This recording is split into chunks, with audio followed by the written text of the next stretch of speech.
Ketika Yesus berkata, jangan melawan orang yang jahat kepadamu, Anda akan ikuti itu? Melainkan Ya, apabila ditampar ya. pipi kasih kanan, Anda mau ikuti itu? Sebenarnya itu hukum ya, hukum yang paling tertinggi itulah. Saya tanya, saya tidak usah dijelaskan apakah Saya ikuti, itu hukum Pak. tertinggi atau Anda ikuti, oke. Anda anggap itu Ya, tidak saya merugikan, ikuti. oke. Saya Tidak berikan merugikan satu bagi kasus. saya. Kalau anak Anda di depan Anda diperkodok, Anda lawan atau tidak? Kalau diperkodok gitu ya, kita lapor polisi, Mbak. Ada polisi, Mbak. Oh, tidak melawan ya? Anda tinggalkan Ya. anak Anda lari ke kantor polisi. Kita Dengar lebih teman-teman memilih ya? lari. Iya, lebih memilih lari ya? Lari daripada kita. Iya, Kita iya, boleh iya. membela Keren diri. banget. Gini. Yang dimaksudkan itu kita bisa membela diri dengan cara apapun. Yang penting kita tidak boleh. No. membunuh. Itu Nah, aja tidak sebenarnya. usah. Saya tidak tanya apa batasannya. Saya tanya, kalau anak Anda diperkakas di rumah Anda, depan Anda lari ke kantor polisi ya?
Assalamualaikum warahmatullahi wabarakatuh. Bertemu lagi dengan channel Kristologi Muslim, channel yang akan memperlihatkan diskusi dan debat lintas agama.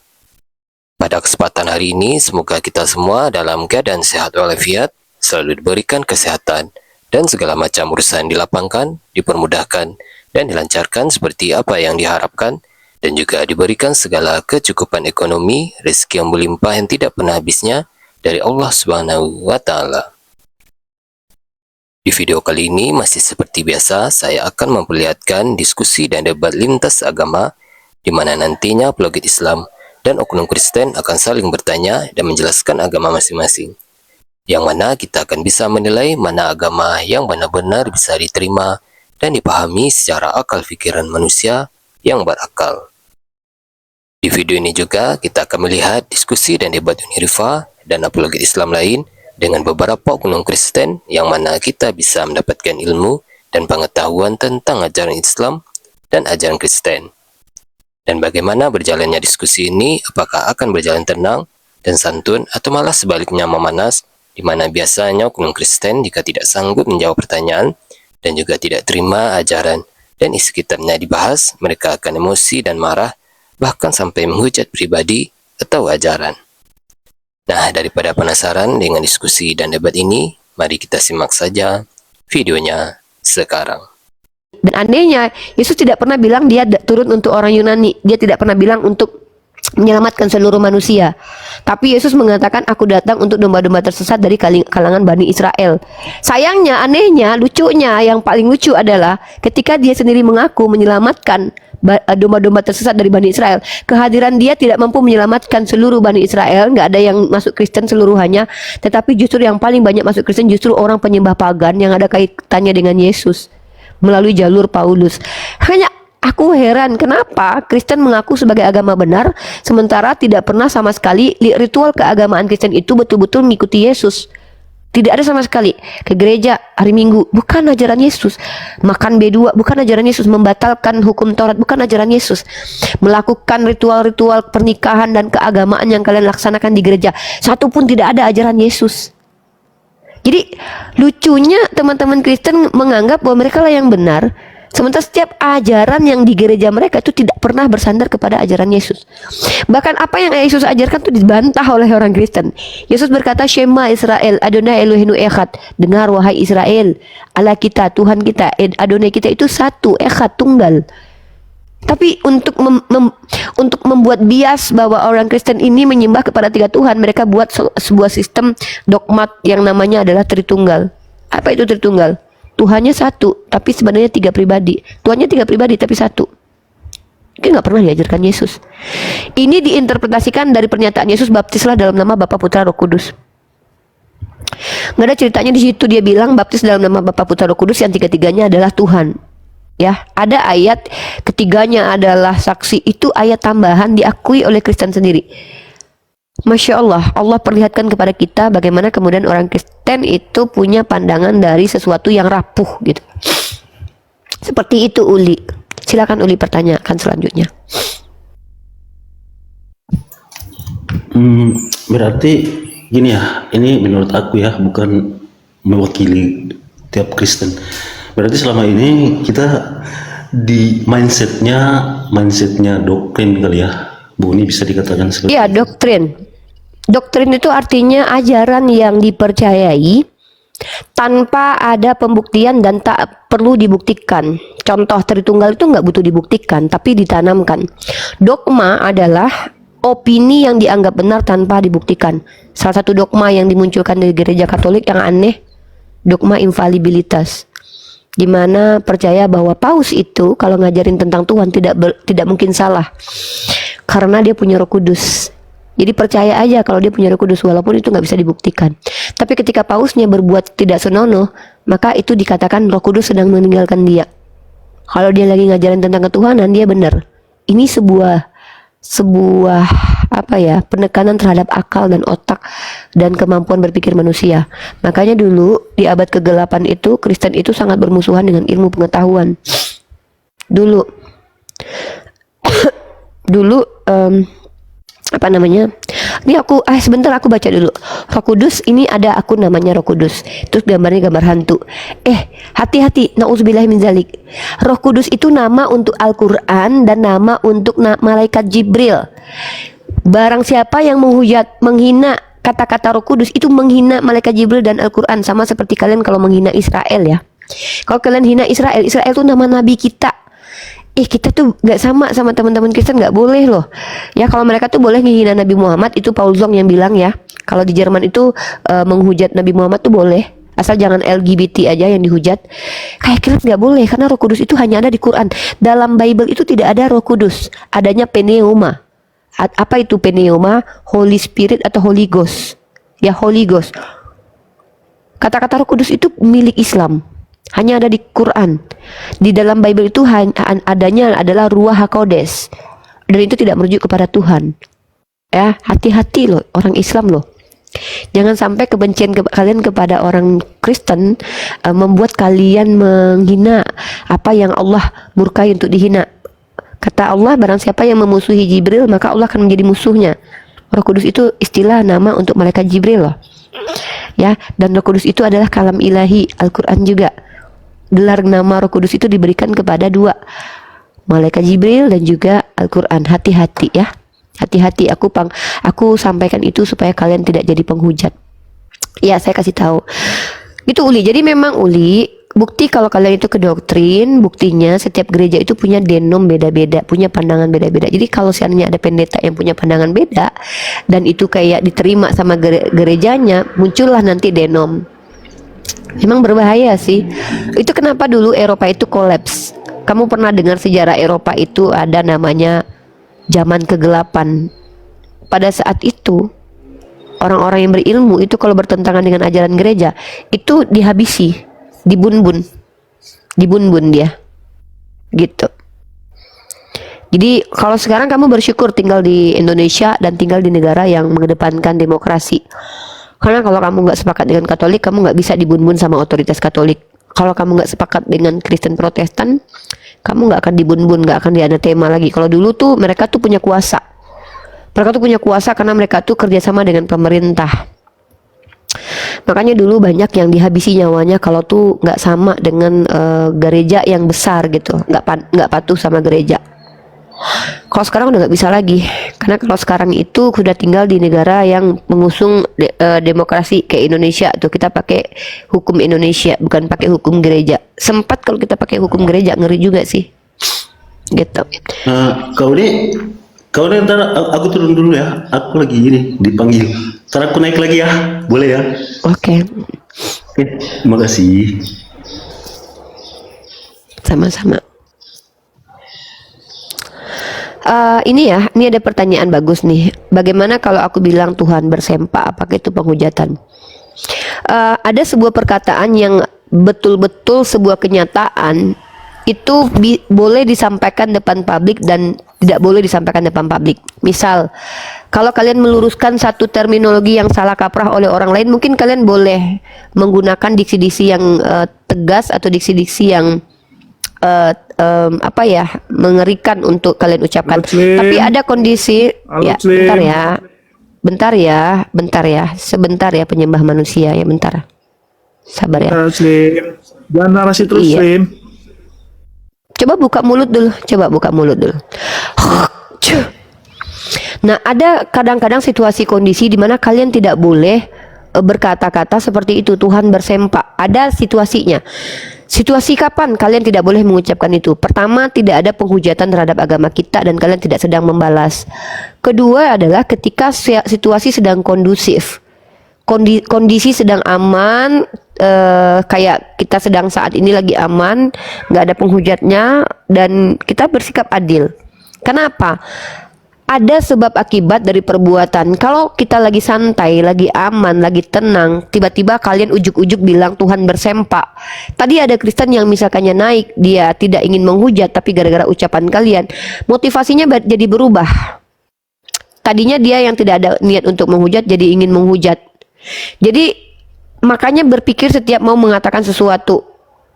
Kalau kalian bilang Tuhan bersempak, itu sama kayak kalian lihat ada orang buta di jalan. Kalian lihat orang buta, mengatakan dasar lu buta. Itu apakah jujur? Yes, jujur. Itu sebuah kejujuran. Tapi apakah etis? Ada orang dalam kekurangannya buta, tiba-tiba dasar buta sini. Jadi diksi yang kita gunakan itu lihat situasi kondisinya. Saya akan sangat terbuka. Saya ini orang yang paling suka mencarikan diksi yang paling biadab untuk saya berikan kepada orang Kristen dalam kondisi membalas, bukan dalam kondisi terang benderang tenang-tenang saja dan kondisi sedang edukasi. Karena itu bisa nge-trigger orang lain untuk berbuat yang tidak benar. Itu yang disebut dengan ranah etika, estetika. Ya. Jadi setiap kita mau melakukan apapun memang kita harus pikirkan dulu segala sesuatunya. Harus benar-benar mengikuti bagaimana ajaran Islam itu berjalan, ya. Neraka, ada sebuah neraka yang disiapkan oleh mereka yang suka sekali berkata-kata berkata-kata hujatan. Nauzubillah min dzalik, ya. Kita sama-sama berubah, kita berprogres, kita berproses menjadi jauh lebih baik lagi. Dan bahkan ketika seseorang itu sudah mulai menanamkan Quran dan Islam dalam dadanya, ketika dia sudah terbiasa seperti saya melawan dengan membalikkan keadaan, terkadang suatu saat ada fase dan masa saya mulai berubah. Diinjak pun saya sudah tidak lagi melawan. Kenapa? Karena sudah saya pertontonkan bagaimana kelakuan mereka di hadapan kalian. Jadi saya tidak perlu lagi tunjukkan kejahatan mereka. Justru saya akan tunjukkan betapa kita bisa, Islam bisa membuat kita mengendalikan diri dan hawa nafsu. Itu baru keren agama. Agama mampu membangun mentaliti kita. Agama mampu membuat kita menahan pengendalian diri semakin keren. Itu baru agama sebut dengan agama. Apa keberhasilan agama terkait merubah perilaku seseorang menjadi jauh lebih baik. Ya, silakan join, perkenalkan nama, agama, dan tujuan naik di room ini. Ya, selamat pagi Umi. Pagi Pak. Ya, mau nanya boleh? Saya Kristen. Pak, bisa nggak buka kamera biar kita lebih tenang, santai, dan lebih jujur dalam dialektika? Boleh? Waduh, kayaknya nggak bisa deh Umi. Oke, kalau nggak bisa Bapak bertanya aja ya, nggak boleh menanggapi ya. Karena gini Pak, saya membatasi ruang diskusi saya supaya meminimalisir penghujatan dari kedua belah pihak. Saya tidak akan mengeluarkan diksi yang kejam terkait konsekuensi logik keyakinan Kristen asal saya tidak di-trigger. Jadi saya menghalangi kalian untuk bicara sembarang tentang agama saya dengan memberi porsi dan mengingatkan Pertama, bertanyalah pertanyaan yang memang baik dengan cara yang benar. Dan kedua, hindari menghujat agama saya karena saya tidak pernah diajarkan apabila ditampar pipi kiri kasih kanan. Biasanya kalau agama saya dihina, itu akan saya temukan di dalam ajaran Kristen sendiri dan lebih parah. Maka supaya kalian tidak mendengarkan kalau saya bilang tuh suka saya bilang gini tuh, saya akan membongkar aib agama kalian. Jadi mending jangan bertanya sesuatu yang membuat agama saya itu dilecehkan, kecuali memang ada bukti memang seperti itu, nggak apa-apa, kita diskusikan. Seperti itu, Pak. Silakan. Saya mau tanya, ini kan saya di lingkungan banyak muslimnya ya. Terus saya cuma mau tanya gini, ini kalau misalnya nih ada azan, sholat gitu ya, itu kan kenceng banget ya suara toaknya. Nah, kadang sampai mengganggu sih, ya cuman toleransi ya kita biarin lah. Yang saya mau tanya adalah, emang di Al-Quran sendiri ada nggak sih untuk menggunakan toa untuk manggil orang ibadah yang bahkan terkadang sangat mengganggu sih ya? Itu gitu sih, coba boleh terus. Ya, sebenarnya tidak ada perintah untuk pakai toa. Yang ada adalah dulu Bilal bin Rabah itu hanya menyuruh menggunakan suara yang ada. Dan sebenarnya saya sepakat dengan Bapak, agama Islam itu bukanlah agama yang mengizinkan orang lain zolim terhadap orang lain. Dan tidak ada sebenarnya ritual keagamaan dalam Islam itu konteksnya bisa mengganggu orang lain. Contoh hal yang terpenting saja seperti sholat itu dilakukan di tempat-tempat yang bahkan tidak boleh mengganggu orang lain. Seperti yang kalau kami misalkannya sholat ya di masjid yang laki-lakinya, kalau kami perempuan di rumah. Artinya nggak boleh mengganggu orang lain. Dan tidak ada dalam satupun ayat Quran dan hadis ritual keagamaan kami itu mengganggu orang lain, tidak ada. Tapi kalau misalkannya kita pakai toa misalkannya, saya juga tidak sepakat dan saya pun pernah ya. Ini saya mungkin akan diserang sama orang Islam sendiri nih, tapi tidak masalah ya, karena banyak orang Islam itu yang terkadang nggak ngerti konteks pembicaraan. Saya pernah teman-teman terganggu ketika ada orang pakai toa itu dia nyanyi salawat-salawatan di mana di acara dia itu majelis taklim ibu-ibu. Mohon maaf teman-teman ya, ada orang yang punya anak kecil, ada orang yang mau tidur siang, itu terganggu gara-gara dia pakai toa. Sebenarnya gini, ibadah kita itu ketika kita berteriak kepada Allah, Allah itu tidak butuh suara keras. Bahkan kalau kita berdoa disuruh dianjurkan itu pelan suaranya. Ya, disuruh dianjurkan pelan. Ya, tetapi ketika kita azan, sebenarnya azan itu konteksnya mengingatkan orang lain untuk sholat. Dan bahkan dalam Islam sendiri itu suara kita itu sejauh mana kita mampu. Nah sekarang ini karena teknologi berkembang orang pakai toa, dan sayangnya lagi satu daerah itu terkadang masjidnya ada 5, kemudian bergantian toanya. Sebenarnya memang ini perlu ditertibkan ya, aku sepakat perlu ditertibkan. Misal kalau kita pemerintah daerah misalkannya ada sebuah kota, misalkannya taruhlah misalkannya kota di Bukit Tinggi, ada daerah Bukit Tinggi itu ada satu daerah kecil yang masjidnya misalkannya ada 3. Aku sarankan nih ya, ini buat teman-teman semua, aku sarankan kalau di Sumatera Barat nggak ada yang Kristen, jadi mereka nggak ada yang terganggu ya. Jadi boleh tuh kumandang azannya ganti-gantian dari masjid satu ke masjid lain. Dan bahkan itu terjadi kemarin waktu aku lagi teleponan ya guys. Pertama di masjid satu udah azan, tiba-tiba di masjid lagi udah azan lagi. Terus jadi kayak seperti itu. Tapi kalau karena kami mayoritasnya Islam jadi tidak terganggu. Tapi kalian bayangin, bentar kita tinggal di daerah yang ada Kristennya ya. Ada Kristennya gitu. Jadi aku sarankan buat para RT RW, kalian lihat daerah kalian. Misalnya kalau kalian nggak boleh gitu juga nih, aku nggak sepakat dengan kakak ini nih, Kak Santi, pindah aja ke hutan. Maaf, aku nggak sepakat dengan cara menjawab begitu ya, karena memang mereka punya hak hidup di Indonesia, karena mereka warga negara Indonesia. Rasulullah itu Rasulullah itu kirim surat ke Santa Katrina itu menjamin gereja itu dilindungi loh. Jadi Rasul kita nggak ngajarin kayak gitu. Nabi Muhammad SAW itu mengirim surat ke Santa Katrina. Kalian tahu Santa Katrina itu kapel atau gereja punya orang Kristen, bahkan Rasulullah tuh menjamin itu diamankan dan dijaga loh sama tentara Islam loh. Jadi kayak kalau kalian misalkannya kayak bilang pindah aja, aku yakin aku pasti akan dibenci sama orang Islam. Nggak, aku yakin banget, nggak apa-apa.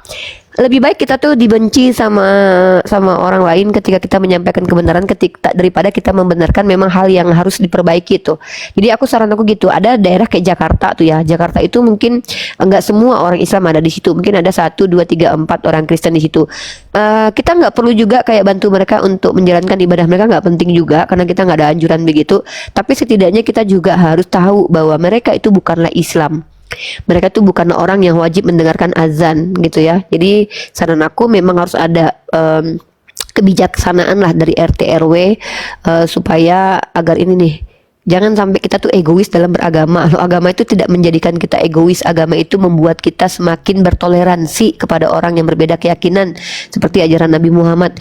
Kalian nggak tahu ya, walaupun Masjidil Haram itu nggak boleh didatangin kaum kufar, Nabi Muhammad tuh nggak ada ngebantai orang kufar ya ketika mereka itu ke Mekah, tuh nggak ada kayak gitu-gitu, kayak disengaja untuk dihabisi, itu nggak ada. Jadi stop normalisasi sesuatu yang tidak ada kewajiban lalu kemudian menjadi kesalahan di publik lalu dibenarkan. Aku bukan melarang kita pakai toa, enggak ya, tetapi didisiplinkan gitu, didisiplinkan, dilihat situasi kondisi juga. Itulah gunanya para ulama gitu ya. Dan kalau kalian kayak masih bilang ya kalian pindah aja ke gini, coba kalian bayangin saudara kita tinggal di negara mereka ya, terus mereka bilang aku terganggu dengan ini, ya kalian pindah aja, sama, balikin ke diri kita. Jadi aku nggak sepakat dengan jawaban-jawaban begitu. Mohon maaf, aku justru sedih kalau kalian sebagai orang Islam sendiri punya jawaban begitu. Islam itu mengajarkan untuk toleransi, dan toleransinya kan ada dalam Quran surah Al-Mumtahanah ayat ke-8. Ya, tidak dilarang kalian berbuat baik kepada mereka yang tidak menyerang kalian. Mereka tidak menyerang kita. Mereka hidup di samping kita. Justru kita tunjukin betapa Islam itu mengedepankan toleransi seharusnya. Ya. Nih aku juga jawab nih. Aku pasti akan dibenci nih ya. Sang pemburu, aku nggak apa-apa deh. Mungkin kalian yang sudah biasa nonton aku akan ninggalin rumahku juga nggak apa-apa. Aku nggak berpihak kepada Kristen, aku hanya berpihak kepada mana benar mana salah. Yang benar aku pasti berpihak. Azan kan nggak lama, aku pada protes. Nih jawaban kayak gini nih, ya Allah. Aku tuh pernah ngalamin anak kita sakit, tiba-tiba azan itu satu masjid, azan masjid lain, azan masjid lain, azan. Emang karena kita Islam kita nggak ngerasa terganggu, biarin aja anak kita bangun, karena kita senang mendengarkan azan. Kita Islam, dengarkan ya, kita Islam dan kita sangat bangga dengerin azan.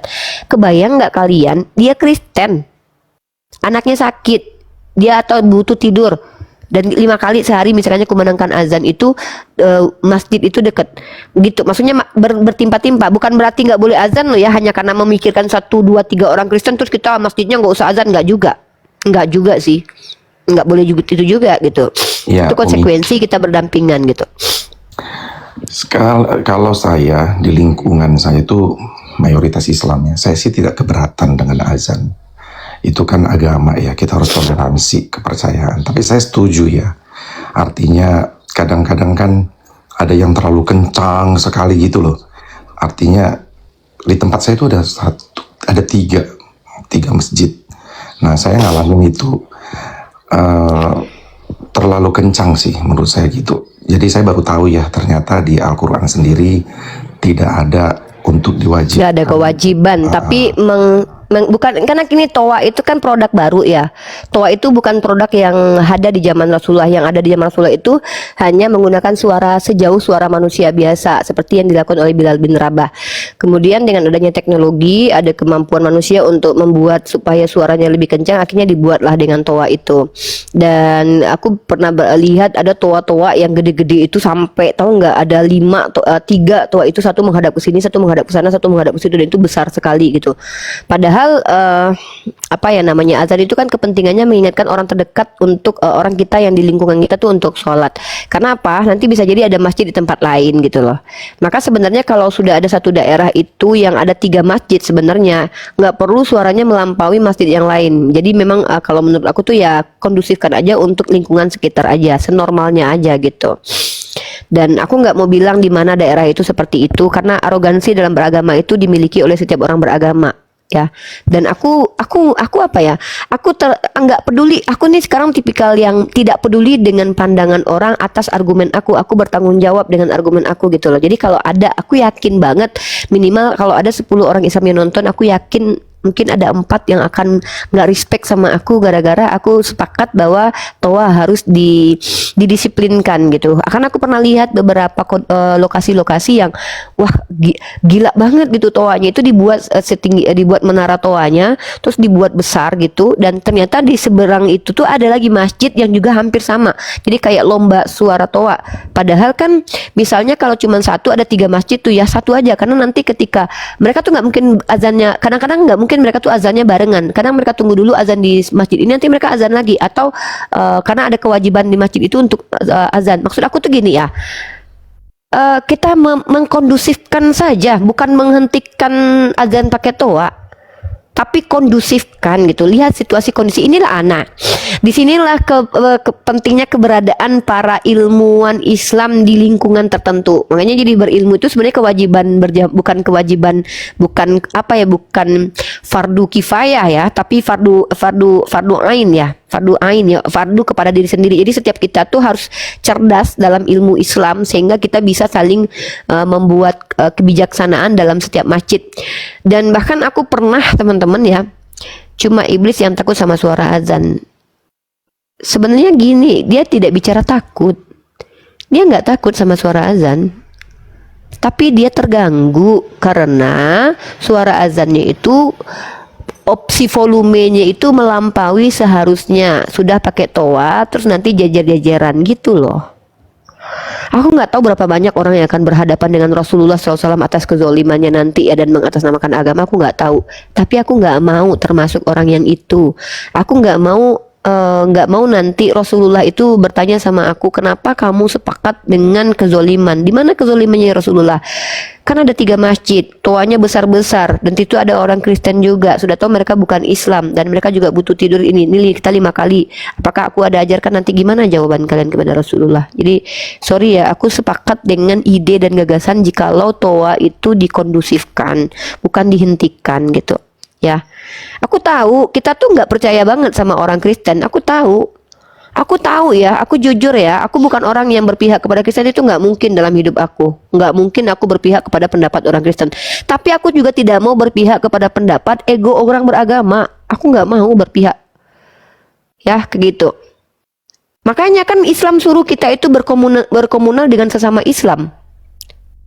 Kan dalam Islam itu dianjurkan untuk kita tuh sebenarnya berkomunal dengan Islam. Tapi kalau qadarullah, Allah izinkan kita ada 3 orang Kristen nyempil di antara kita, apa kita mau menunjukkan arogansi beragama kita? Gitu.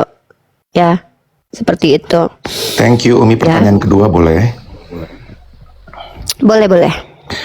Nah, saya kan suka lihat seperti kayak ceramah, kajian-kajian gitu ya. Tapi ada sedikit yang berbeda dengan kajian almarhum Buya Sakur. Nah, tadi kan Umi sempat bilang tidak sependapat dengan orang Kristen. Sorry, aku langsung potong aja ya. Buat aku Buya Sakur itu tidak masuk klasifikasi ulama karena diksi dan omongannya banyak bertentangan dengan jumhur ulama.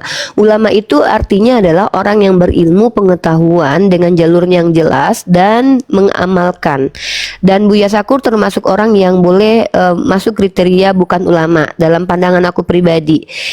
Dia mungkin orang yang akademis ya, mungkin karena dia punya background gelar kayak sarjana. Aku jadi sarjana, tapi aku tahu ilmu yang didapatkan dalam dunia akademis itu tidak seluas ilmu yang kita dapat di pondok pesantren tentang Islam.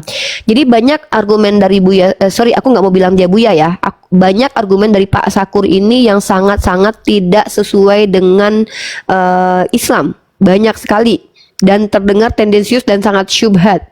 Ya, mengatakan ada gambar Isa di dalam Ka'bah, mengatakan Sayyidah Khadijah Kristen, itu sebuah fitnah yang sangat keji ya.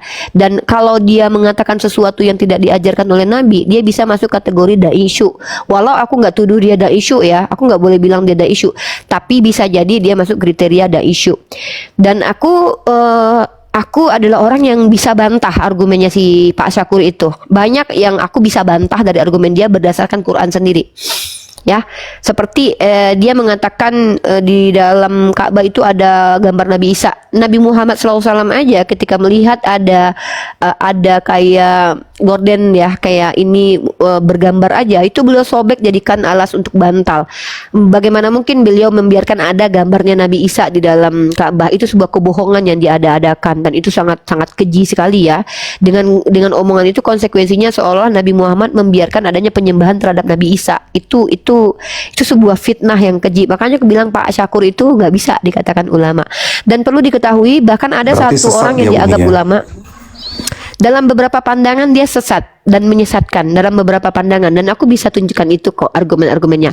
Satu lagi, ada lagi tuh, bahkan pengikutnya banyak, namanya Mama Gufron. Apakah kami para orang Islam yang betul-betul butuh ilmu yang sesuai dengan ajaran ulama itu percaya dia ulama? Tidak. Jadi kita udah diberitahu sama Nabi Muhammad bahwa nanti akan ada yang namanya daisyu. Daisyu itu apa? Omongannya bias. Sebenarnya gini, dalam Islam itu konsepnya begini, bro. Nabi Muhammad itu datang untuk memberitakan informasi yang benar dan jelas dan tidak belibet. Maksudnya bukan informasi yang membuat orang bingung. Dan guru, seorang kiai di dalam Islam akan berhasil ketika dia mampu menjelaskan keagamaannya dengan sangat mudah, nggak belit-belit. Tapi ada orang-orang yang suka gunakan bahasa yang menimbulkan pertanyaan di kalangan masyarakat atau kegaduhan. Maka itu bisa jadi kriteria orang jahil yang diulamakan, gitu. Seperti itu. Jadi, dan kami juga saya skeptis ya dengan keislaman seseorang yang bisa menyerang Islam dari dalam, karena peristiwa seperti itu banyak. Ada Juan Louis Burckhardt. Juan Louis Burckhardt itu adalah seorang orientalis beragama Kristen. Dia menyamar jadi Islam, mengganti nama jadi nama Islami, terus hidup di tengah-tengah orang Islam, sama seperti Snow Horgonye. Jadi peristiwa-peristiwa penyamaran orang-orang dari kalangan agama lain yang pura-pura jadi Islam untuk memberikan sudut pandang Islam yang berbeda dengan para ulama itu sudah banyak kejadiannya, dan mereka tuh dari kalangan Kristen, namanya adalah orientalis, dan itu tercatat dalam sejarah, bukan sejarah Islam saja tapi sejarah negara kita seperti yang dilakukan oleh Snow Horgonye ya. Jadi ya kami gini, bro, kenapa umat Islam itu kalau dia betul-betul belajar mengikuti agama Islam, dia tidak akan mungkin tersesat?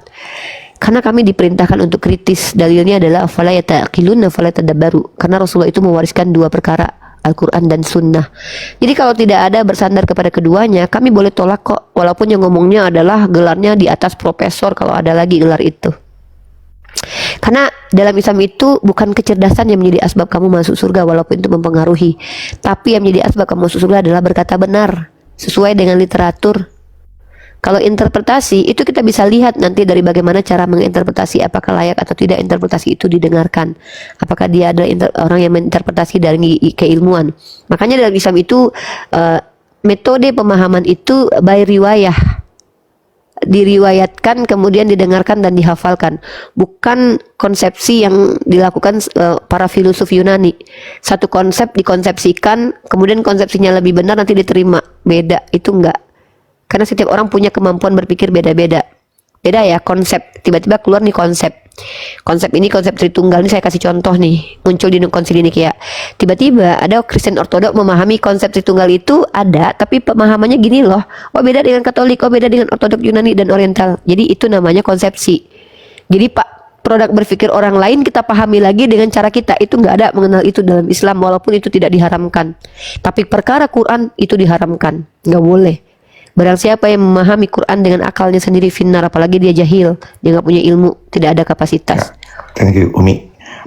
Satu lagi boleh nggak, terakhir aja?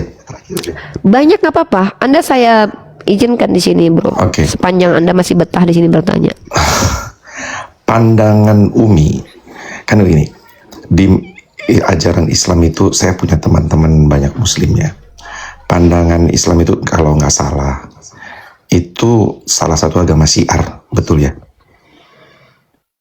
Yang mengabarkan tentang, ya, karena ada kewajiban kepada kami untuk ud'u ila sabili rabbika bil hikmah. Nah, menyampaikan. Kemudian di Kristen juga ada amanat agung.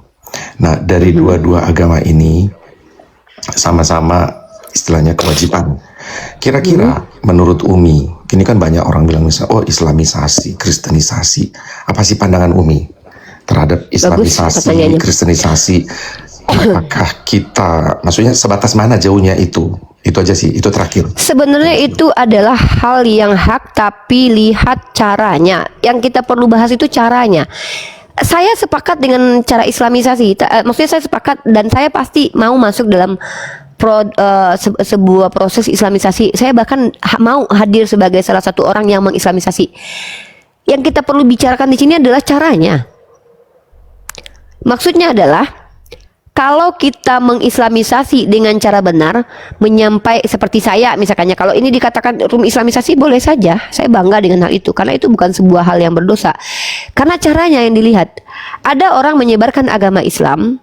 Kalau di Islam itu ada perintahnya ud'u ila, sampaikanlah, tapi batasannya ada. Apa batasannya? La ikraha fiddin. Nggak boleh dengan paksaan.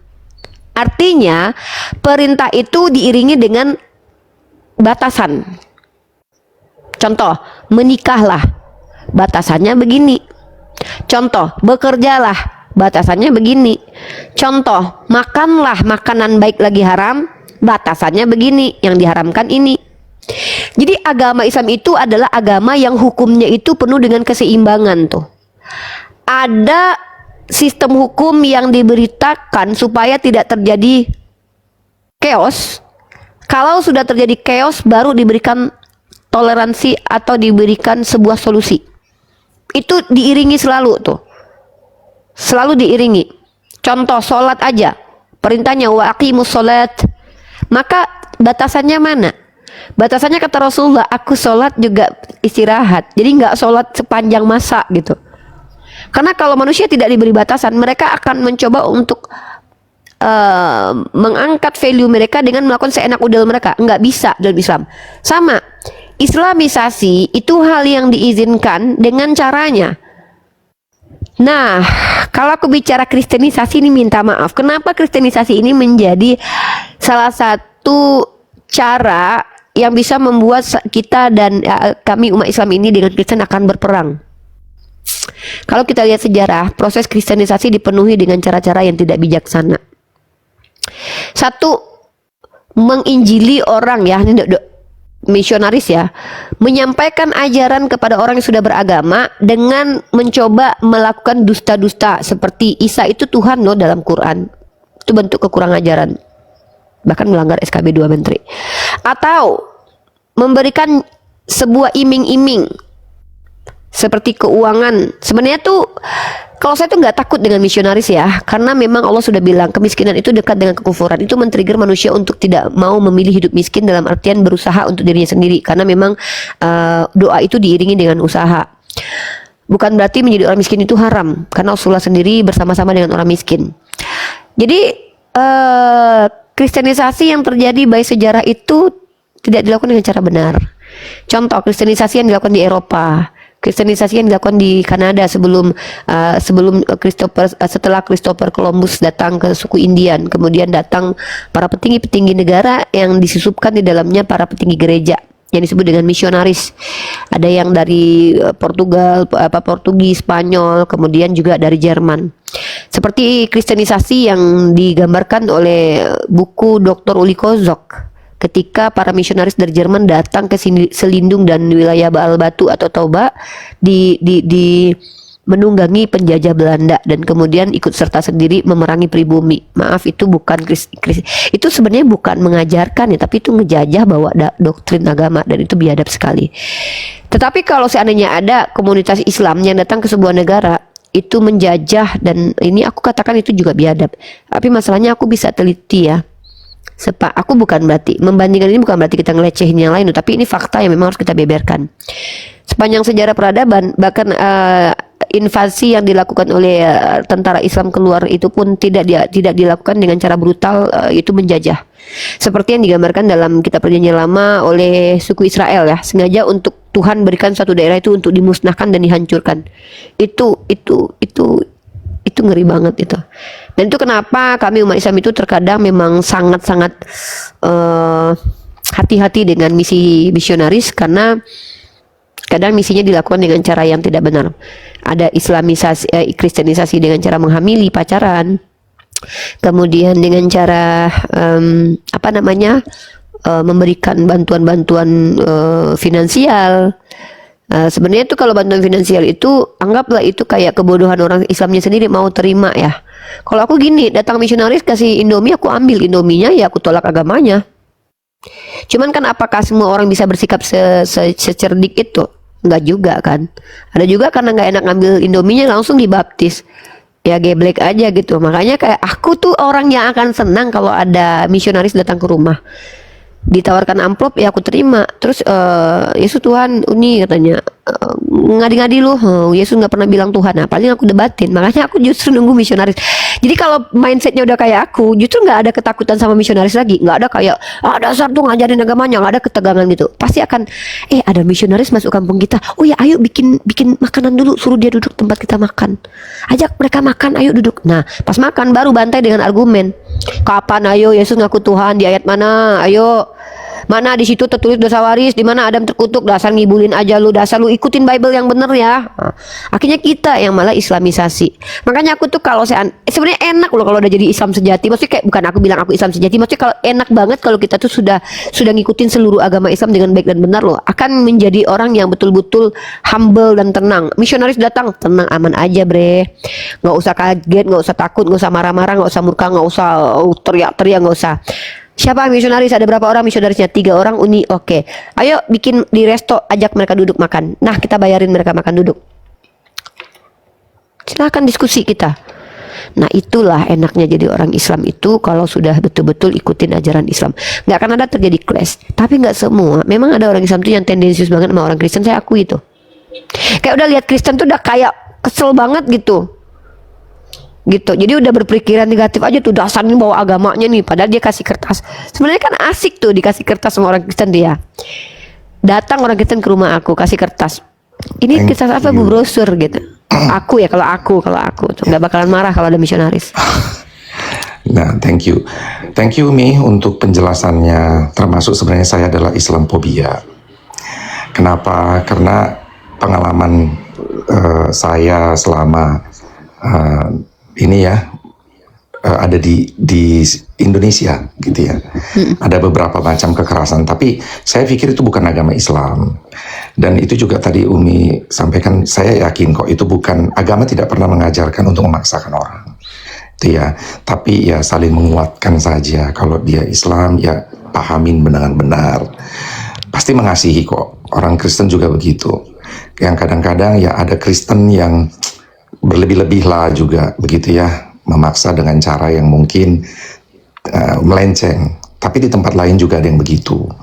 Nah jadi ya udah mengikuti egonya, ya terlalu agama tapi tidak mengikuti kebenaran.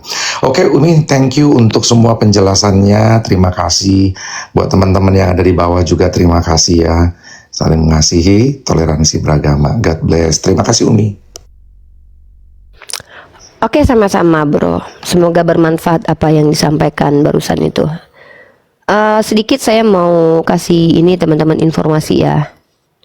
Kalian tahu nggak kenapa Islamofobia terjadi? Islamofobia itu terjadi ketika orang Islam itu bisa jadi ya memang kebencian dari pihak Kristennya, atau Islamofobia itu terjadi bisa jadi dikarenakan orang Islam itu membalas kekurangan ajaran orang Kristen dan dilihat oleh orang Kristen lainnya dan dianggap bahwa orang Islam itu adalah jahat. Sama seperti kelakuan perempuan ini nih yang bisa men-trigger orang Islam kemudian berlaku semena-mena. Kalau misalnya perempuan ini di hadapan kalian, mungkin kalian akan menjadi orang yang sangat bisa kayak nampar muka dia nih ya. Kalau dia di depan aku mungkin ku tampar. Kenapa? Kita lagi nggak ada menghina, kita nggak pernah menghina Yesus di sini dan kita nggak ngajarin untuk merendahkan Kristen di sini. Tapi perempuan betina ini dari tadi itu berusaha men-trigger umat Islam untuk berlaku melampaui batas dengan menghujat Allah Subhanahu wa taala. Ini tampangnya ini. Saya adalah orang yang sangat senang untuk mempublish kalian kalau kalian memang betul-betul pengen cari masalah dengan orang Islam. Dan saya tidak bisa mengontrol kemarahan orang Islam loh. Karena saya cuma bisa ngasih aja. Ya, saya memberikan kesempatan kepada kalian untuk bisa bertanya tentang agama kami biar kalian tuh nggak salah paham. Begitu ya. Jadi ketika kami berikan kesempatan, nah abang tadi itu adalah seorang Islamofobia. Kenapa? Karena bisa jadi dia memang melihat kejahatan orang-orang Islam sendiri ketika membalaskan berlebihan kepada kejahatan orang Kristen, atau karena memang melihat ada orang Islam yang tendensius. Dari tadi saya biarkan perempuan ini typing di bawah. Feby ya. Feby dengar baik-baik ya, Dek ya. Saya kalau kamu terang-terangan menghujat Nabi saya dan Tuhan saya depan saya akan tampar wajah kamu deh. Karena saya nggak pernah diajarkan Nabi saya apabila ditampar pipi kiri kasih kanan. Ya. Tetapi gini Feby, Keinginan saya untuk menampar kamu itu dihalangi dengan perintah Nabi saya, la takhdab walakal jannah. Nabi saya larang saya marah, Feby. Kata Nabi saya begini, janganlah marah, surga bagimu. Jadi saya rugi nampar kamu. Walaupun dalam hati yang paling dalam kalau ngikutin akal saya pengen banget ngejambak rambut kamu gitu loh. Tapi ketika saya sangat emosi dan murka itu pengen jambak rambut kamu dan nampar kamu, saya mendengarkan perkataan Nabi saya, la takhdab walakal jannah, janganlah marah, surga bagimu. Saya nggak mau ganti surga saya dengan cuma namparin kamu memenuhi hawa nafsu saya. Inilah kenapa Islam itu adalah agama yang mengajarkan manusia untuk mengendalikan hawa nafsu, bukan mengikutinya. Saya apresiasi saudara kita Joel dengan kejujurannya bahwa memang dia ada seorang Islamofob. Ya karena mungkin dia lihat kelakuan orang Islam yang tidak bisa menempatkan diri pada tempatnya. Ya. Jadi saya bakalan bantu kamu. Kalau kamu ingin mempublish dirimu, saya bantu kok. Nggak apa-apa, insya Allah. Saya tidak bisa mengendalikan keputusan orang-orang Islam. Mereka punya hak. Tapi saya mau ngajarin ke kamu, seandainya itu adalah saya melihat Nabi saya, Allah, Tuhan saya namanya dinistakan, ya mungkin kalau kamu depan saya, mungkin saya ketampar refleks itu, mungkin refleks saya nampar. Tapi inilah kenapa saya bangga jadi Islam. Di Islam itu diperintahkan jangan marah, kata Rasulullah. Gitu loh, Feby ya.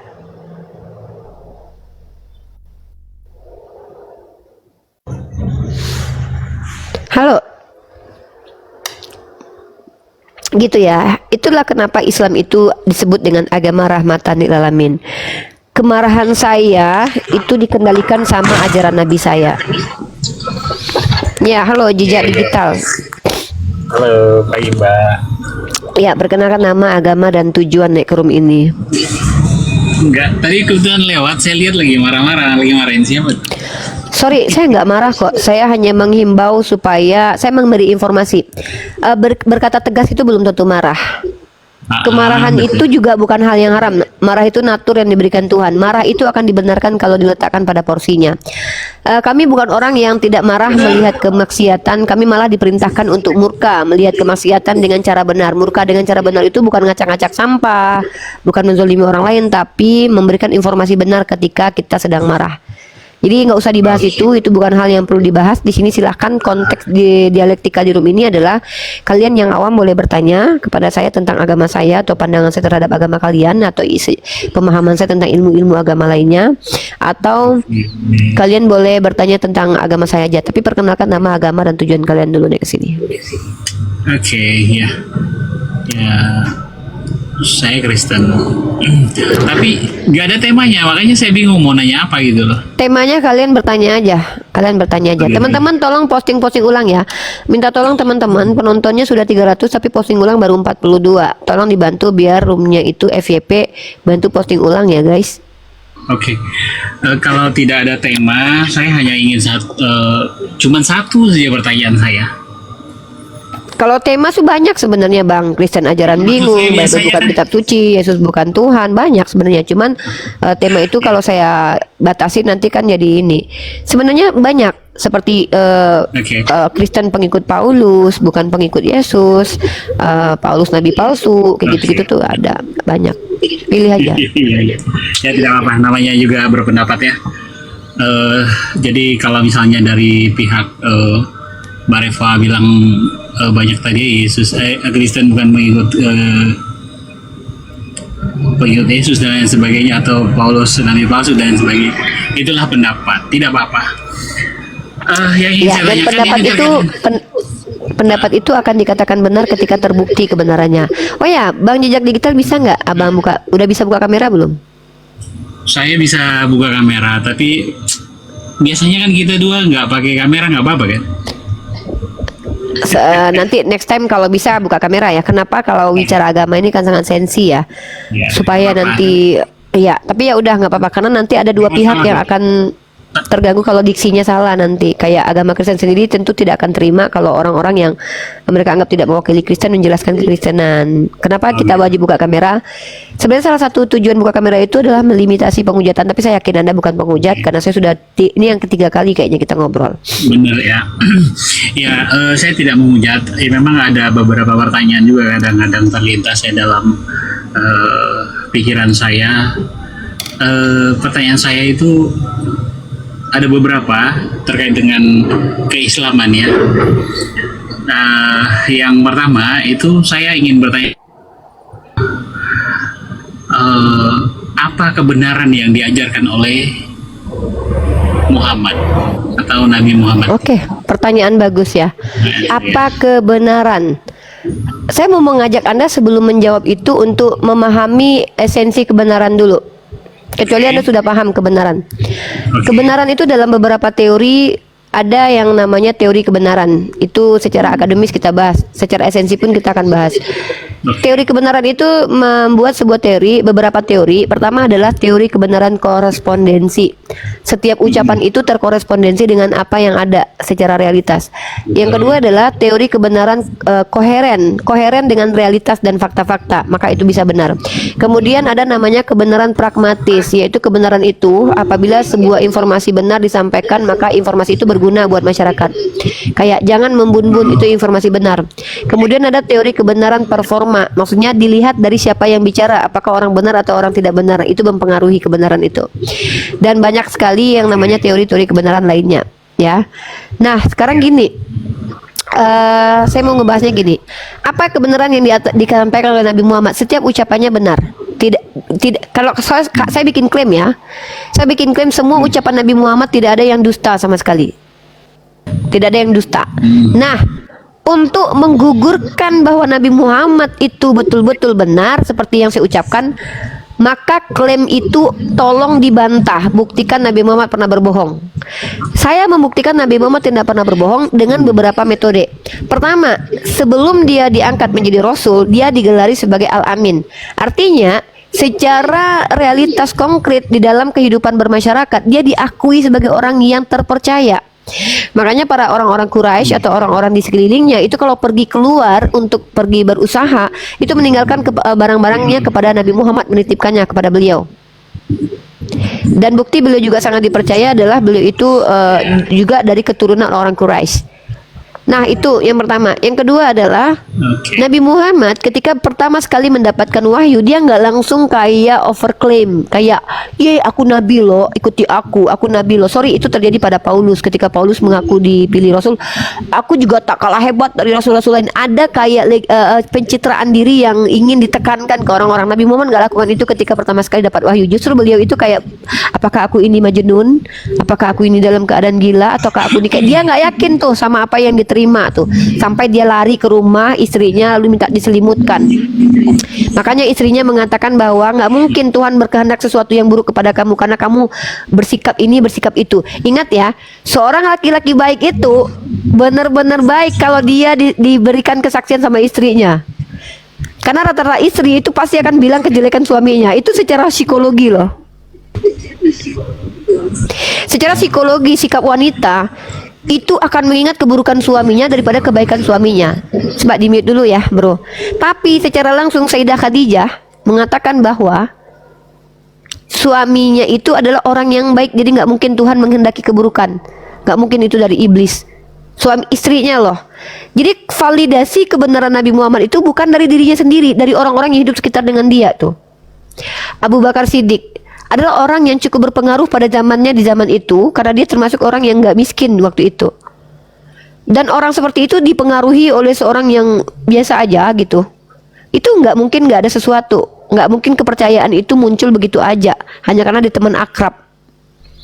Nah, jadi kalau kita mau menunjukkan metode Nabi Muhammad ini adalah, saya bilang ya, apa kebenaran yang diajarkan Nabi Muhammad? Semua, karena Nabi Muhammad orang benar. Jadi yang saya buktikan adalah bukti Nabi Muhammad orang benar. Nah, terus yang terakhir adalah informasi wahyu yang beliau berikan. Coba kebayang nggak sih beliau yang ummi, nggak pernah baca jurnal ilmiah, nggak pernah meneliti, nggak pernah bertemu dengan orang-orang hebat. Walaupun beliau pernah ikut berdagang kemana-mana, tapi Ada nggak indikasi kalau beliau itu suka sekali baca-baca literasi sehingga beliau itu bisa mengambil hikmah dari pengajaran para filosof Yunani dulu? Bayangkan, beliau mengatakan itu ya lewat dari mulutnya seayat dalam Quran itu sebuah pernyataan yang tepat sesuai saintifik, seperti bagaimana kemudian ubun-ubun itu bisa diangkat, itu bisa membuat manusia tidak lagi berdusta, ubun-ubun itu sebagai pendusta. Kemudian bagaimana gunung menjadi pasak, kemudian bagaimana matahari itu punya garis edar. Kemudian sesuatu yang kayak nggak mungkin diucapkan seseorang yang nggak pernah meneliti gitu, dengan bahasa yang bukan bahasa ilmiah gitu, tapi bahasa yang mudah dipahami gitu. Jadi itu perkataan benar. Kenapa perkataan itu benar? Karena perkataan itu datang dari Tuhan, bukan diada-adakan dia. Dan juga di Quran itu, bahkan ketika Rasulullah itu menyebarkan Quran itu ya, membawa Quran selama 23 tahun, ada satu ayat yang sebuah klaim yang diminta untuk ditantang untuk dibuktikan. Afala yatadabbaruna al-Quran walau kana min indi ghairillah walajadu fihi ikhtilafan katsiran. Kalau memang Quran ini datang dari selain Allah, buktikan ada kontradiksi ayat dengan ayat lainnya. 1400 tahun sudah berjalan ya. Masa by masa para orientalis sudah menyerang Quran, dan itu dilakukan oleh orang-orang yang dengan dibiayai oleh gereja, pemerintah. Ada beberapa orang yang bahkan dibiayai untuk menyerang Quran. Dia pelajari Quran dulu lalu cari kesalahan Quran. Sampai detik ini belum pernah saya temukan jurnal ilmiah yang menunjukkan Quran ayat satu dengan ayat lain kontradiksi. Belum pernah, belum ketemu.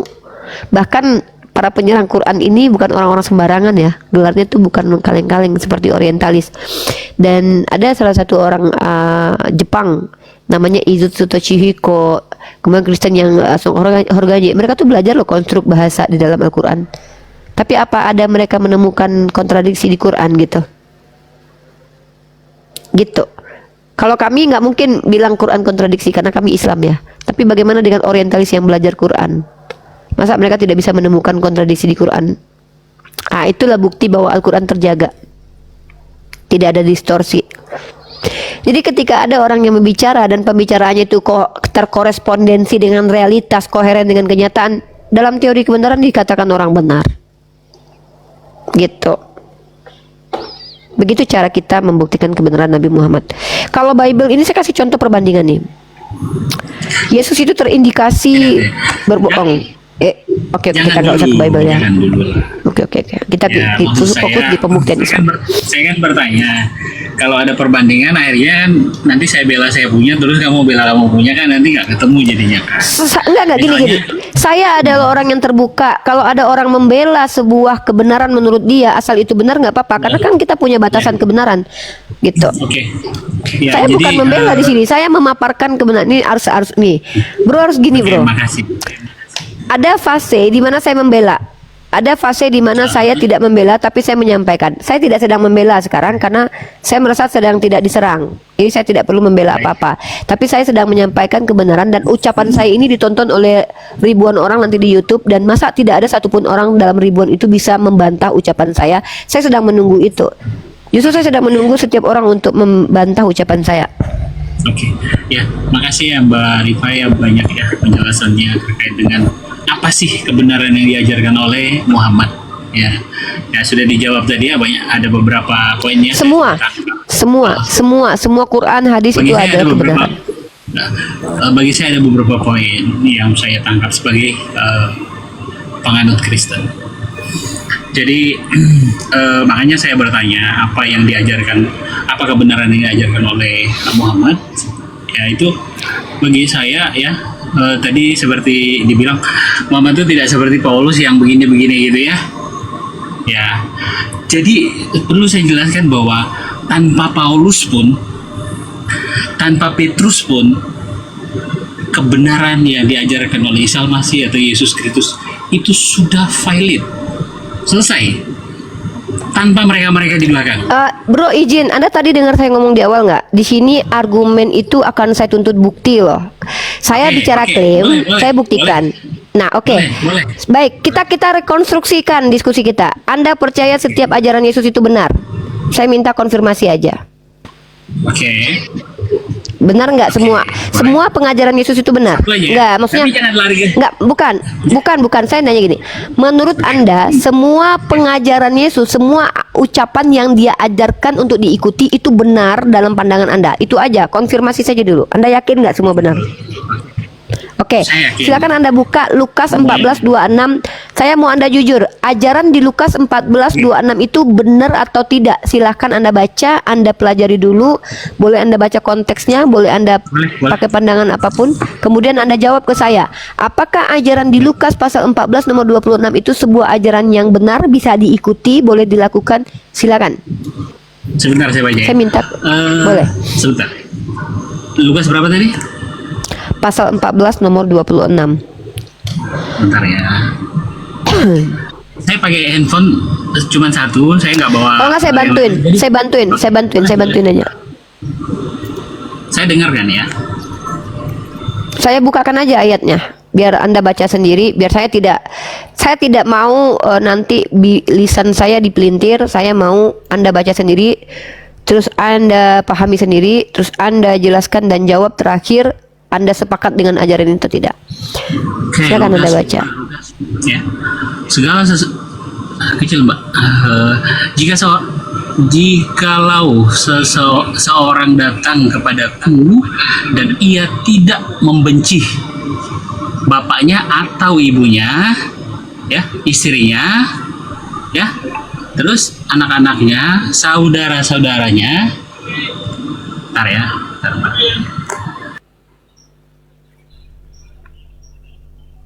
Ya, mungkin lagi kerja ya. Oke, gimana tadi? Ya, saya paham nih. Saya tanggap maksudnya. Pertanyaannya gimana, Mbak? Baca sampai selesai aja. Sebentar ya. Saudara-saudara laki-laki dan perempuannya, bapak bahkan Bah. nyawanya sendiri, ia tidak dapat menjadi muridku. Oke, sekarang pertanyaannya. Pertanyaannya adalah, Anda sepakat dengan ajaran ini?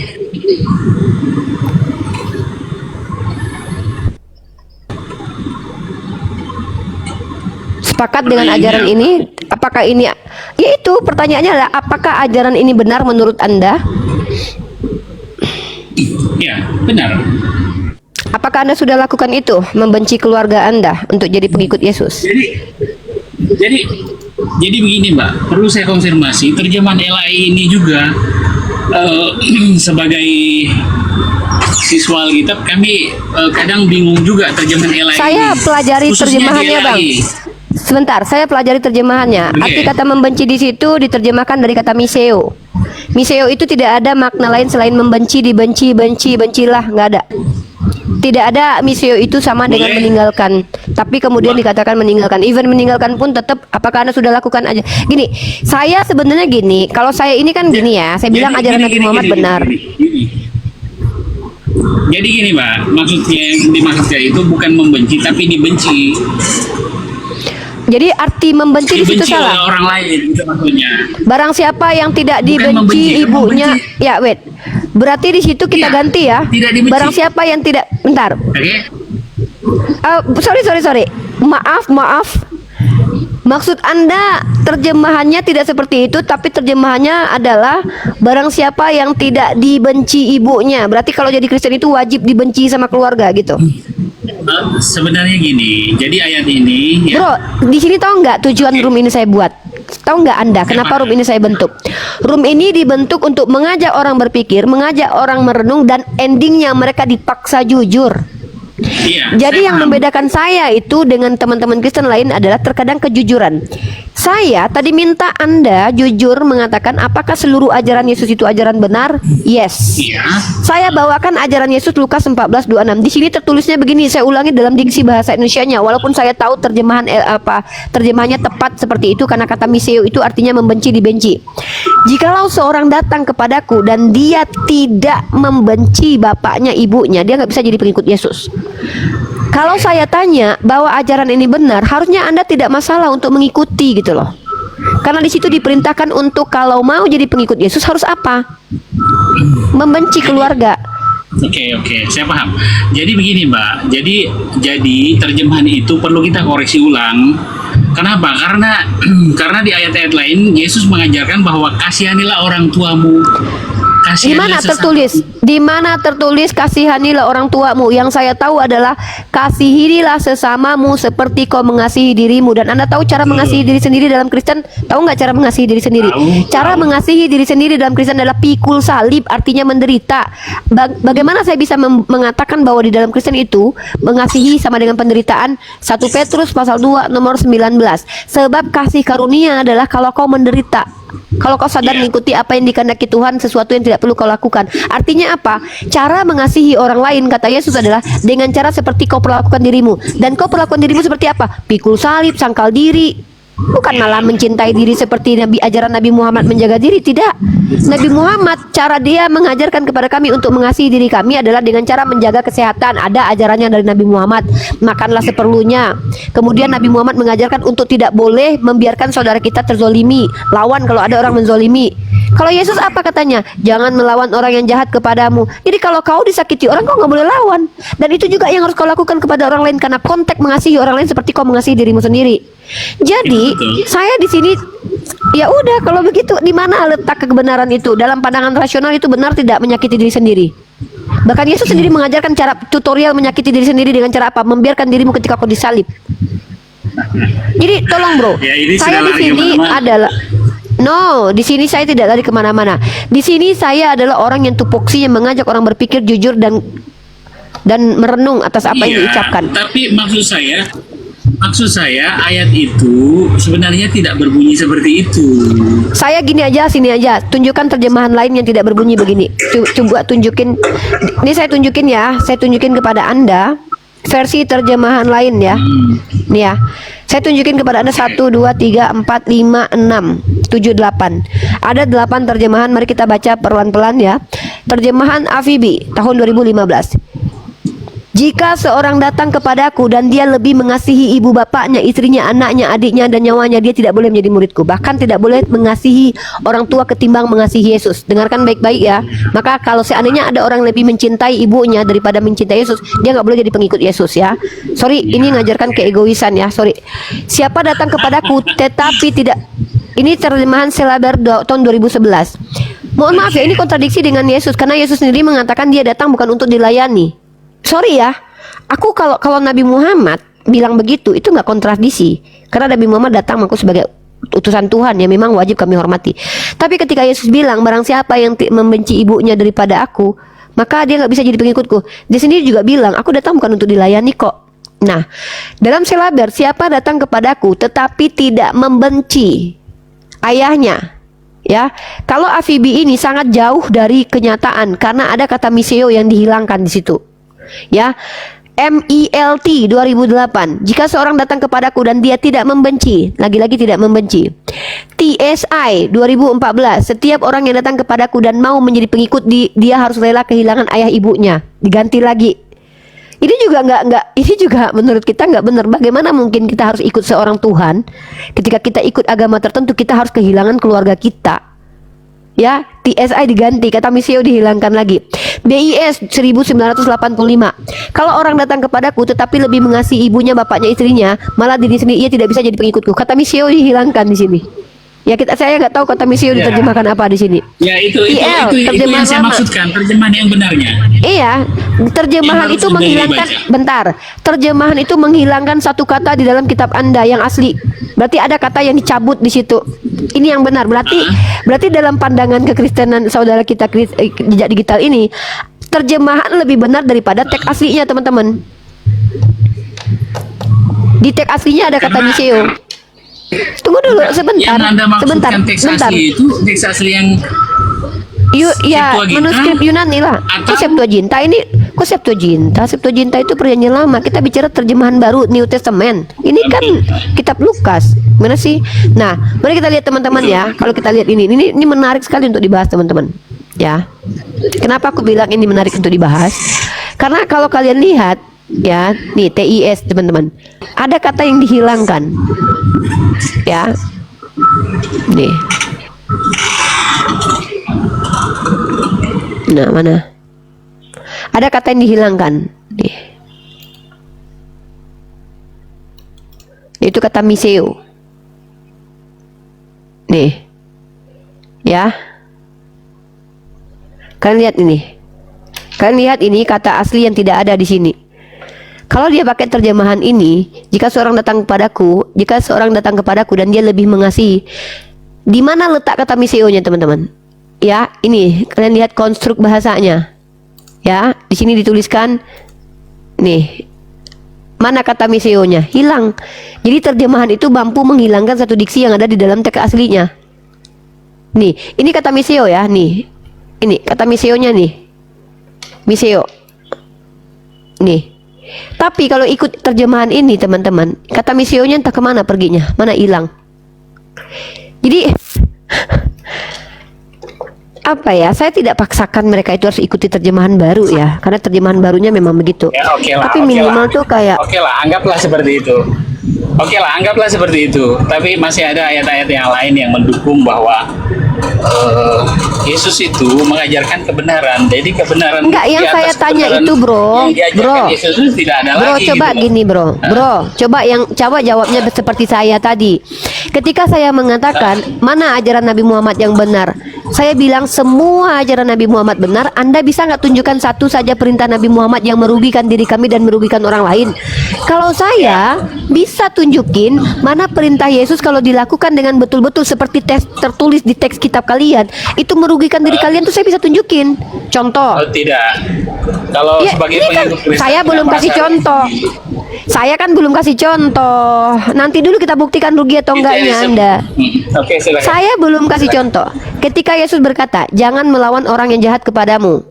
Anda akan ikuti itu? Melainkan Ya, apabila ditampar ya. pipi kasih kanan. Anda mau ikuti itu?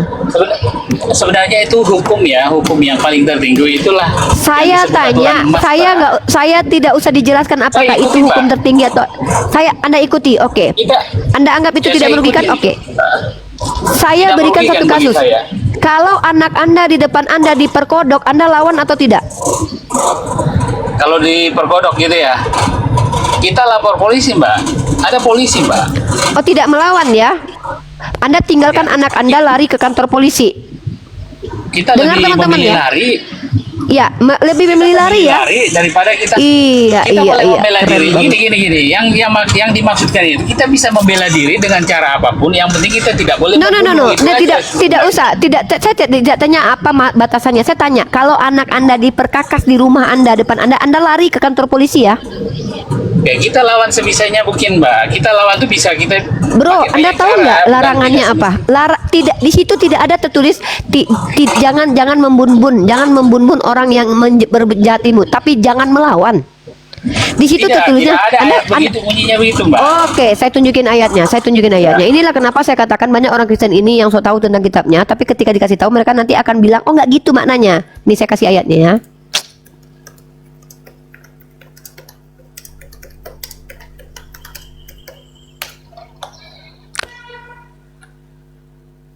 Ya, ini saya tunjukin Matius pasal 5:39 ya, bro. Silakan Anda baca sendiri, Anda pahami sendiri. Silakan satu perikop, satu sekop, satu kitab, silakan. Mbak baca ya, saya dengar nggak apa-apa. Oke. Tetapi aku berkata kepadamu, janganlah kamu melawan orang yang berbuat jahat kepadamu, melainkan siapapun yang menampar pipi kananmu, berilah juga kepadanya pipi kirimu. Pertanyaan saya, ada orang yang ingin memperkakas anak Anda, apakah itu kejahatan kepada Anda? Sekarang pertanyaan saya begini, Mbak, kenapa harus ada kekerasan? Apa kita jahatin orang sehingga orang memukul kita? Saya tanya kepada Anda, jika anak Anda Kita harus punya diperkakas di kasih rumah sehingga kita Anda, itu tetap damai kepada semua orang. saya tanya Kalau kepada Anda, sampai cari masalah ya beranikah pasti jelas ditampar, Mbak. Anda ngerti nggak dengan kasus yang saya bawa? Kalau tahu, Pak. anak Anda diperkodok depan Anda di rumah Anda lawan atau tidak? Sesimpel itu. Ya, saya melawan, Mbak, tapi bukan dengan cara untuk menyakiti orang Saya itu. nggak mau tahu cara Anda melawannya. Mau Anda cara lawan, jangan dong bang, anak saya masih kecil. Terserah, itu bukan urusan saya. Di sini konteks ayat berbunyi, janganlah kamu melawan orang yang berbuat jahat kepadamu. Ketika ditanya sama Anda, ini ajaran benar? Yes. Anda ikuti? Yes. Lalu saya tanya kepada Anda kasusnya. Kalau anak Anda diperkodok di rumah Anda lawan atau tidak? Saya lawan. Tapi caranya gini, Bung, Bung, saya nggak nanya cara lawannya gimana. Apakah nanti Anda lawannya dengan cara, jangan ya sayang, anak saya masih kecil. Saya nggak nanya itu. Saya tanya, apakah Anda akan melawan ketika orang berbuat jahat kepada keluarga Anda? Sesimpel itu, Pak. Kita lagi nggak berbelit-belit muter-muter. Kita jujur aja. Saya nggak mau ngajak orang untuk muter-muter, capek. Ya, saya paham sih maksudmu. Ya, tapi kan itu tidak selalu terjadi kan.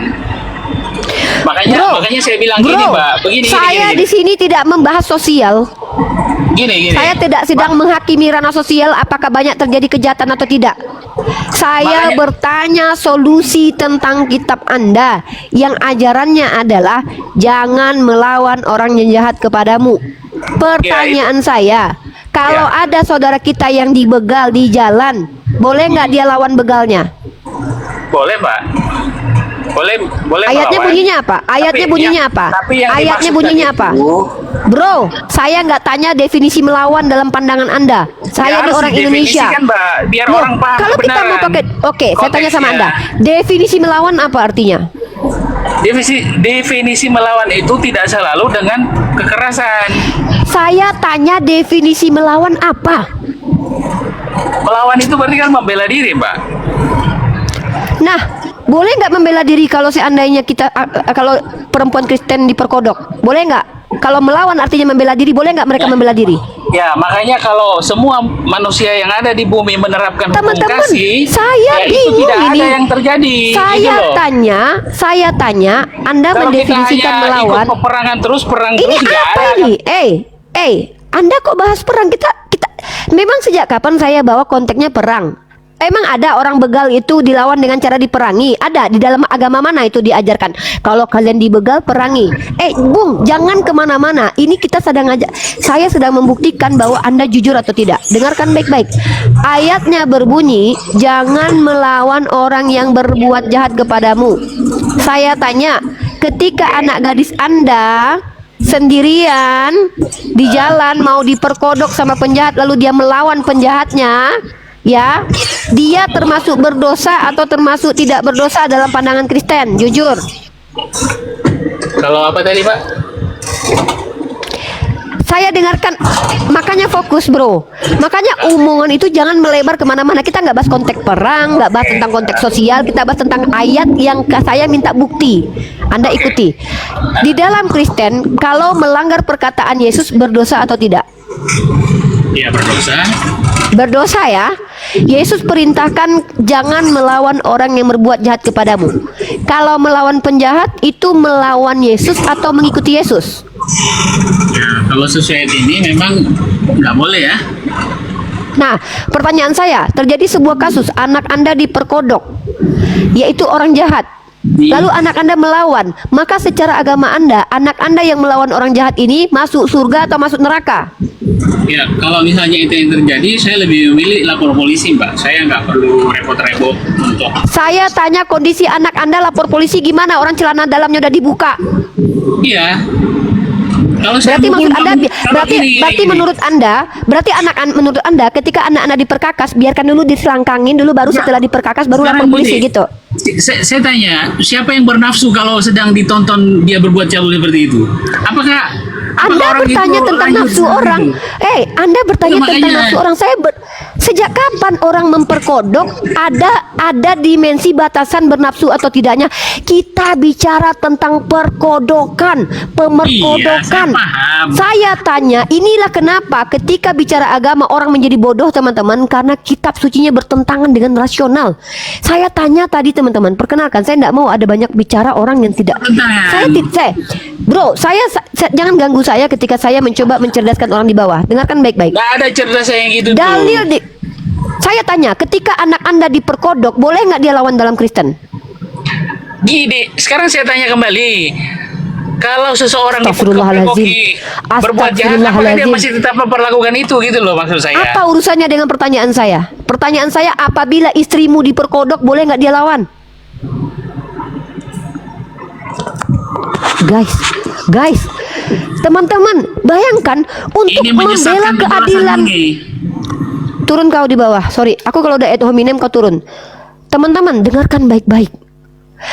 Ini Inilah kenapa menjadi Kristen itu adalah perbuatan yang sangat zolim kepada keluarga. Karena ketika menjadi Kristen kau tak mampu menjawab pilihan ganda. Ketika istrimu dan anakmu diperkodok, bolehkah dia melawan atau tidak, itu pun kau bingung menjawabnya. Lalu kau berkata kau ini adalah ajaran benar. Tuhan kau ajarkan jangan melawan orang jahat kepadamu. Ketika satu kasus binimu ditusbol sama orang, kau rekonstruksikan, ya bagaimana cara? Saya bertanya, ketika istrimu diperkodok, apakah dia boleh melawan atau tidak? Kau tinggal jawab. Hilang kemanusiaanmu seketika jadi Kristen kan? Hilangkan rasa kelaki-lakianmu ketika jadi Kristen kan? Bingung kau jawab kan? Kenapa? Karena kau tahu ajaran kitabmu itu sebenarnya bertentangan dengan rasional. Tapi kau bilang itu ajaran benar. Ya, itu ajaran benar. Tapi ketika kami konfirmasi kau ikuti atau tidak, betulkah kau akan bersikap seperti ajaran Yesus? Dengan kau ragu menjawabnya, kau sudah membuktikan ajaran Yesus ini ajaran tidak benar. Jadi jangan depan saya itu berputar-putar. Saya sedang tidak memfasilitasi kebodohan. Ya, berputar-putar entah kemana-mana. Saya di sini memfasilitasi orang untuk jujur. Sulit sekali dia menjawab. Kalau istrimu diperkodok, tadi dia sudah jawab. Kalau kalau kau melihat anakmu di rumah diperkodok, apa yang kau lakukan? Saya kabur lapor polisi. Anjay, gila ini orang. Kalau aku bilang ini laki-laki brengsek, kata aku, kurang ajar kok. Sempat aku jadi bininya. Mana anak kita yang? Anak kita diperkosa sayang. Kemana kau waktu di rumah? Aku pergi kabur ke kantor polisi. Aku yang bujuk-bujuk muka kau. Kau tinggalkan anak kita dengan penjahat, lalu kau kabur ke kantor polisi. Iya, udah ketangkap penjahatnya, tapi celana dalam anak kau udah dibuka. Apalagi gunanya kau lapor polisi? Anak kau udah dianu. Tapi lihat laki-laki Islam, kawan-kawan, dengarkan baik-baik. Kalau kalian, anak kalian disinggung sama orang lain, kalau kalian tidak melawan, bahkan kalian mati dalam melawan anak kalian, mempertahankan kehormatan isi anak kalian. Kalian tahu mati kalian mati apa? Mati syahid kalian. Jadi kalau di Kristen ini mengasihi penjahat, mereka lebih memilih mengasihi para penjahat daripada mengasihi anak mereka diperkodok. Contoh si Feby ini. Si Feby ini kalau diperkodok dia nggak boleh lawan, dia harus nikmati ini. Makanya kalian kalau mau ya ini aku nggak memprovokasi ya. Si Feby ini Kristen, kalian coba aja tes perkodok aja dia, nggak akan dia lawan, karena dia nggak boleh di Kristen melawan. Sempat kalian main ke rumah si Feby, ya, kalian buka celana dalamnya, dipastikan dia akan ngikutin Yesus dengan tidak melawan kalian. Paling dia nikmati itu. Nanti kalau udah diperkodok baru lapor polisi dia, minta tanggung jawab. Ya, itu si Feby itu agamanya Oten. Kalian tengok aja mukanya nanti. Ya, aku nggak nyuruh kalian perkodok dia, nggak. Kalian ya karena gini, orang yang ngomong itu harus dibuktikan ucapannya. Kayak aku sebenarnya berani menghadapi kalian. Uji aja aku. Nggak apa-apa, naik aja kalian ke sini. Sama kalau ada yang bilang saya akan ikuti,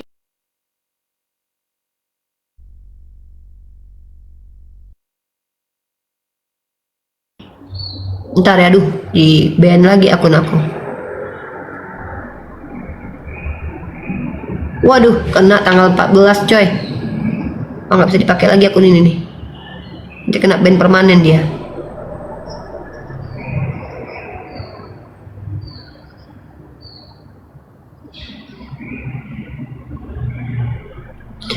Gitu ya teman-teman ya. Jadi kenapa Feby? Karena Feby pengen diperkodok. Dia menunggu kalian memperkodok dia. Makanya dia bilang gitu. Kami nggak ada loh ngelawan kalau orang jahat berbuat jahat kepada kami. Ya karena dia memang menunggu kalian memperkodok dia. Ya makanya kalian nggak mau memperkodok dia, ya kan? Masalahnya nggak ada yang memperkodok dia. Nah, itu kasihan si Feby. Si Feby pengen diperkodok tapi nggak ada yang mau memperkodok dia gitu. Halo, Hasdian. Oke, bentar ya, saya naik lagi.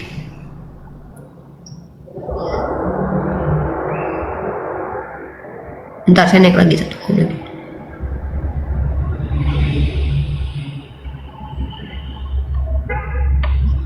Nggak ada orang yang memperkodok si Feby. Ya, jangan kau ini Feby di sini, jangan. Aduh, kena pelanggaran. Oke teman-teman, kita ini dulu, kita matikan dulu ya, karena ini kena pelanggaran. Kita matikan dulu.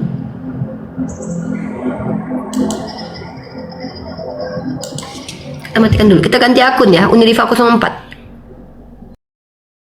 Saya akhiri diskusi dan debat para pelogit Islam yang telah memberikan kita ilmu dan pengetahuan tentang ajaran Islam dan ajaran Kristen. Semoga ilmu yang kita dapat dari diskusi dan debat ini dapat membentengi kita dari pemutatan yang mana pada saat sekarang banyaknya misionaris-misionaris mencari muslim yang awam untuk dimurtadkan. Saya akhiri video ini. Terima kasih kepada saudara-saudari muslim semua yang telah mengikuti diskusi ini sampai habis. Sampai ketemu lagi dan nantikan video-video diskusi dan debat apologet Islam selanjutnya. Assalamualaikum warahmatullahi wabarakatuh.